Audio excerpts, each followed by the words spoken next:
अनवर्थ school की online कक्षा में सबका स्वागत। हम कक्षा 9 की प्रश्नावली 6 रेखा एवं कोण का अध्ययन करेंगे। हमने पिछली क्लास के अंदर 6.2 के अंदर समांतर रेखाओं के बारे में पढ़ा था और उनकी जो तिर्यक रेखा होती है उनके द्वारा जो कोण बनते हैं उनके बारे में अध्ययन किया था। तो उन्हीं के ऊपर हमें क्या करनी है, ये प्रश्नावली हल करनी है, जिसका पहला सवाल है बोर्ड के ऊपर लिख रखा है हमारे कि आकृति में x और y हमें ज्ञात करने हैं। जो x और जो y है इसको हमें क्या करना है, ज्ञात करना है। और हमें दे क्या रखा है, ये वाला कोण दे रखा है 50 और ये वाला कोण दे रखा है 130 डिग्री। तो हमें ये पहले दोनों कोण ज्ञात करने हैं। ज्ञात करके हमें क्या करना है, दिखाना है कि AB समांतर है CD। हमें ये भी दिखाना है कि ये दोनों रेखाएं हैं ये आपस में क्या समांतर भी है। हमें दी हुई नहीं है इसके अंदर कि ये रेखाएं समांतर है। हमें क्या करनी है, इनको दिखाना है, हमें सिद्ध करना है कि AB समांतर किसके, CD के समांतर है। तो जब हम हल करेंगे तो सबसे पहले क्या लिखेंगे कि हमें दिया हुआ क्या क्या है। हमें दिया ये है कि कोण, ये जो कोण कितना है 50 डिग्री और ये कोण कितना है 130 डिग्री है, ये हमें दे रखे हैं। चलो छोड़ते हैं इसको। फिर देखो जो कोण x और जो कोण 50 है ये दोनों कोण कौन से हैं, हमने पिछली वाली प्रश्नावली 5 प्रश्नावली के अंदर पढ़ा है रेखा एवं जो कोण है उसके अंदर कि ये जो दोनों कोण है, ये जो दोनों कोण होंगे कौन से कोण होंगे, एक ही रेखा के ऊपर बनने वाले जो कोण होते हैं इस प्रकार, ये दोनों कोण क्या कहलाते हैं, रेखिक युग्म कोण कहलाते हैं। तो रेखिक युग्म कोणों का योग कितना होता है 180 डिग्री। हम क्या लिखेंगे कि कोण x व 50, जो x और 50 है ये दोनों क्या है, दोनों रेखिक युग्म कोण है, रेखिक युग्म कोण है। और रेखिक युग्म कोणों का योग कितना होता है 180 डिग्री। अतः हम क्या लिख देंगे, अतः x + 50 इनका मान कितना होगा 180 डिग्री। इस 50 को ले जाओ उधर, तो x बराबर 180 - 50, x का मान कितना आ जाएगा यहाँ से 130 डिग्री। x निकाल लिया। इसी प्रकार देखो y के अंदर देखो क्या है कि जब दो रेखाएं एक दूसरे को अक्ष के आकृति में प्रतिच्छेद करती है तो ये जो आमने सामने वाले कोण होते हैं शीर्षाभिमुख कोण, इनका मान आपस में क्या होता है, बराबर होता है। इसलिए हम क्या करेंगे यहाँ पर लिखेंगे कि कोण y व 130 डिग्री शीर्षाभिमुख कोण है, शीर्षाभिमुख कोण है। हमने समांतर वाली जो रेखाएं होती हैं उनका कोई भी नियम नहीं लगाया यहाँ तक ना। y और 130 क्या होते हैं, जो ये कोण है ये क्या है, आपस में शीर्षाभिमुख कोण है, इसलिए इनका मान भी क्या होगा, बराबर होगा। अतः y का मान किसके बराबर होगा, 130 डिग्री के बराबर होगा। क्यों होगा, क्योंकि शीर्षाभिमुख कोण आपस में क्या होते हैं, बराबर होते हैं। तो ये हमने सवाल के अंदर x और y ज्ञात कर लिए। अब हमें दिखाना क्या है इस सवाल के अंदर, हमें दिखाना ये है कि AB और CD ये जो दोनों रेखाएं हैं ये आपस में समांतर है। तो यहाँ पर देखो कोण x का मान कितना है 130 और y का भी कितना है 130। कहने का मतलब इस कोण का मान है 130 डिग्री और y का भी मान कितना है 130 डिग्री।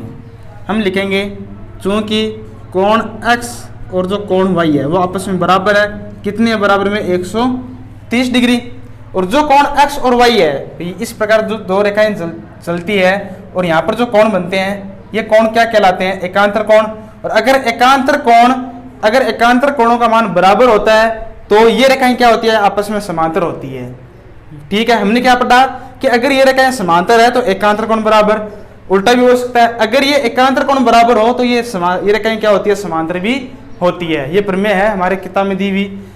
हम क्या लिखेंगे, चूंकि यहाँ पर x व y एकांतर कोण युग्म है, एकांतर कोण युग्म है और इनका मान भी क्या आपस में बराबर हो, और इनका मान बराबर है। अब इनका मान बराबर है इसलिए क्या होगा, अतः हम क्या लिख देंगे, अतः रेखा AB व CD समांतर होगी, क्योंकि एकांतर कोण क्या आपस में बराबर है, इसलिए ये रेखाएं क्या होगी, समांतर होगी। भी एकांतर कोणों का मान कब बराबर होता है, जब ये रेखाएं आपस में क्या होती है, समांतर होती है। तो अगर एकांतर कोणों का मान बराबर है, इसलिए ये रेखाएं क्या होनी पड़ेगी, इनको समांतर होना ही पड़ेगा। अतः ये रेखाएं क्या होगी, समांतर होगी। हम नीचे लिख देंगे कि ए बी समांतर क्या होगी, सी डी। बस इस प्रकार भाषा के रूप में हमें क्या करना है, इस सवाल को दिखाना है। अगले सवाल में चलते हैं। आकृति में आकृति दे रखी है वहां पर ए बी समांतर है सी डी, यानी ये जो रेखा है ऊपर वाली ये इस रेखा के समांतर है। फिर आगे इसने बोला कि सी डी समांतर है ई एफ, सी डी जो रेखा है वो किसके समांतर है, ई एफ के समांतर है। और हमें दे रखा है कि वाई जेड, वाई और जेड का अनुपात, जो कोण वाई और जो जेड है इनके कोणों का अनुपात कितना दे रखा है, 3:7 में दे रखा है। तो हमें कोण अक्ष का क्या करना है, मान ज्ञात करना है। हमें केवल इस अक्ष का मान ज्ञात करना है।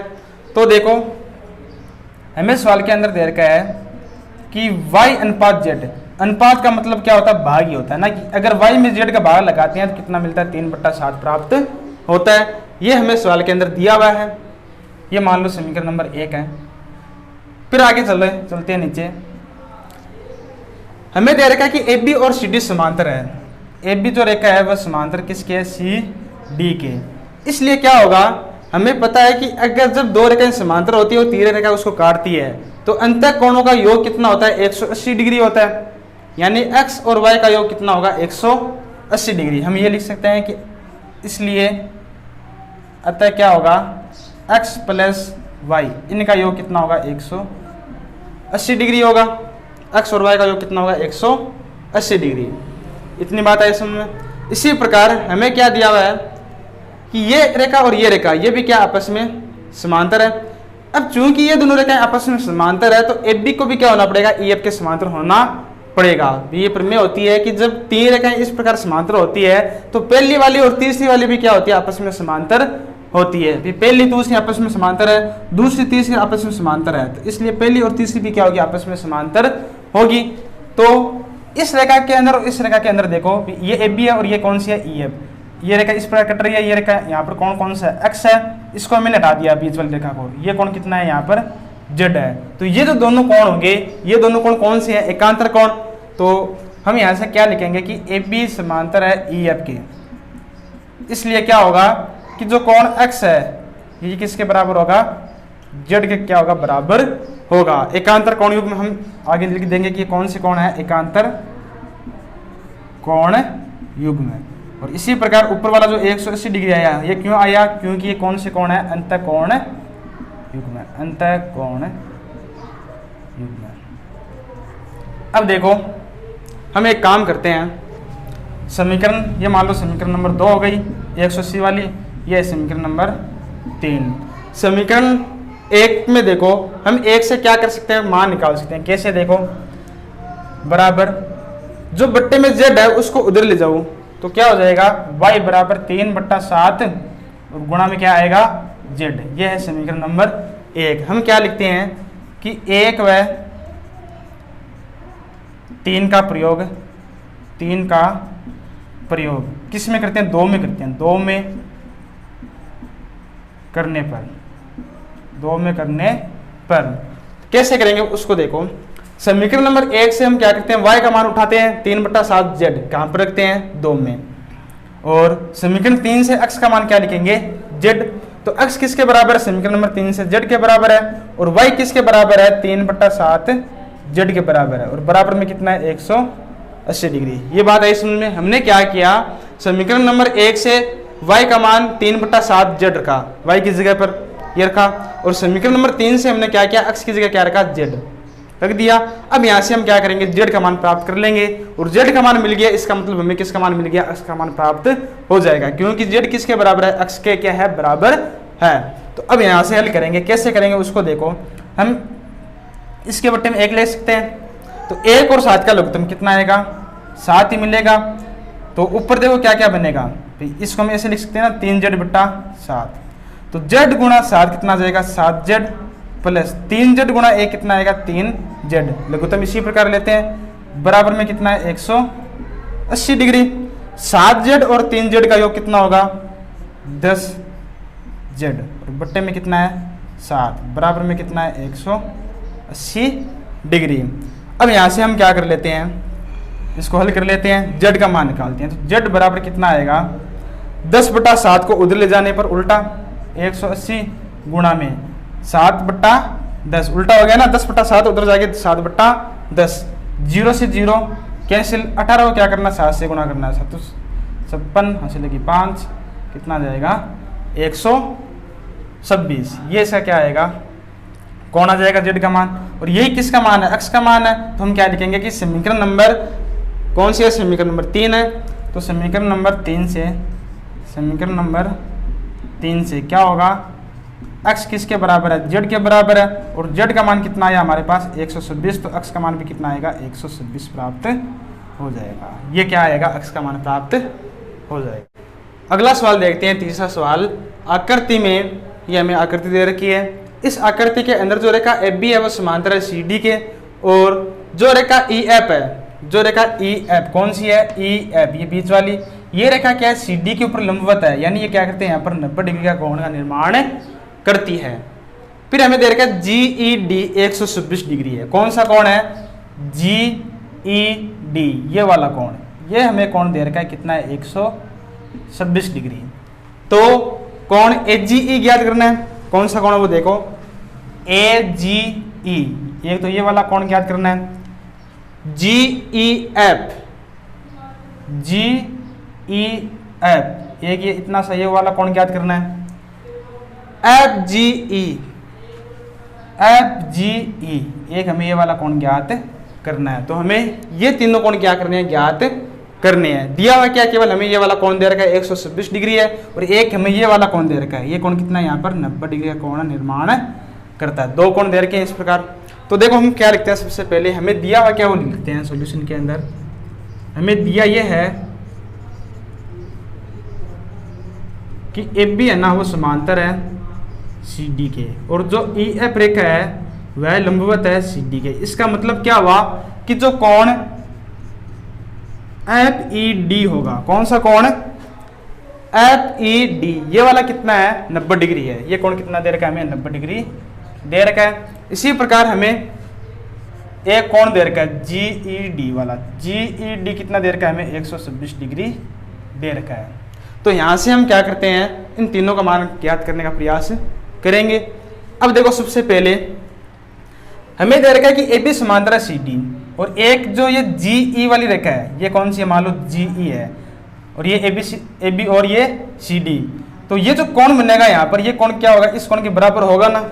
क्यों, क्योंकि कौन से कोण है, एकांतर कोण है, और एकांतर कोणों का मान क्या होता है, आपस में बराबर होता है। हम क्या लिखेंगे कि जो कोण ए जी ई वह कोण ए जी ई कौन सा कोण हुआ, ए जी ई ये बाहर वाला, तथा कोण जी ई डी, जी ई डी, जी ई डी ये क्या है, एकांतर कोण युग्म है, एकांतर कोण युग्म है। और एकांतर कोणों का मान क्या होता है, आपस में बराबर होता है। इसलिए क्या होगा, अतः क्या होगा कि ए जी ई किसके बराबर होगा, जी ई डी के क्या होगा, बराबर होगा। और जी ई डी का मान कितना है, हमें दे रखा है 126, इसलिए क्या होगा कि कोण ए जी ई ये भी कितना आ जाएगा 126 आ जाएगा। तो पहला कोण हमने ज्ञात कर लिया, कितना आएगा 126 डिग्री आएगा। फिर चलते हैं दूसरे कोण के ऊपर। तो देखो यहाँ पर ये जो पूरा कोण है यह क्या है, दो कोणों का योग है, एक तो ये वाला कोण और एक ये 90 डिग्री वाला कोण है। यानी जब 90 और इस वाले कोण को जोड़ते हैं तो क्या मिलता है, ये पूरा कोण मिल जाएगा। तो हम क्या लिखेंगे कि आकृति से, आकृति को देख के पता चला ना हमें, क्या पता चला कि कोण एफ ई डी, कोण एफ ई डी प्लस कोण जी ई एफ, दोबारा देखो चित्र में, एफ ई डी कौन सा हुआ, एफ ई डी ये जो 90 वाला कोण है, और जी ई एफ कौन सा है, ये वाला कोण है।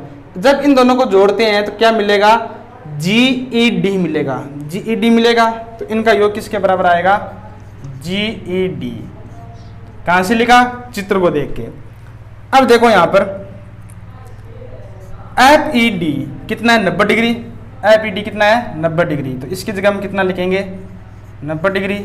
और जी ई एफ हमें ज्ञात करना है, और जी ई डी हमें दे रखा है, जी ई डी कितना दे रखा है 126 डिग्री दे रखा है। तो यहाँ से हम क्या करेंगे, 90 को उधर लेके जाएंगे तो GEF बराबर कितना आएगा, 126 माइनस 90। जब 90 को घटाएंगे तो कितना मिल जाएगा, यहाँ से 37 डिग्री प्राप्त हो जाएगा। तो दूसरे कोण का मान निकल गया।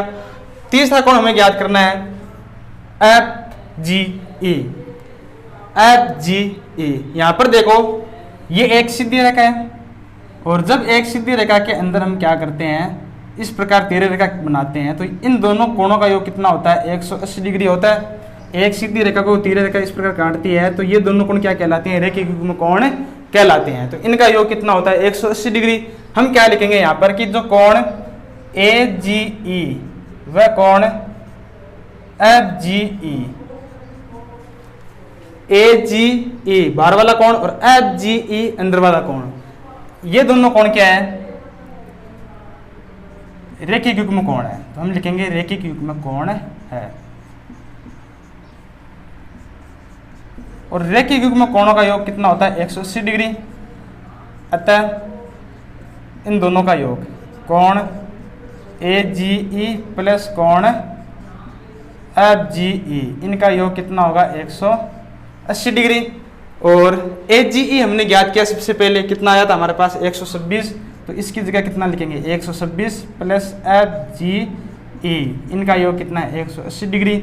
126 को उधर लेके जाएंगे तो कोण FGE बराबर 180 में से हमें क्या करना है, 126 को घटाना है। घटाने पर कितना प्राप्त हो जाएगा, 54 डिग्री प्राप्त हो जाएगा। ये आ जाएगा कोण FGE। तो ये तीनों उत्तर हमने क्या कर लिए, प्राप्त कर लिए। कोण GEF 37 है और ये कितना है, 126।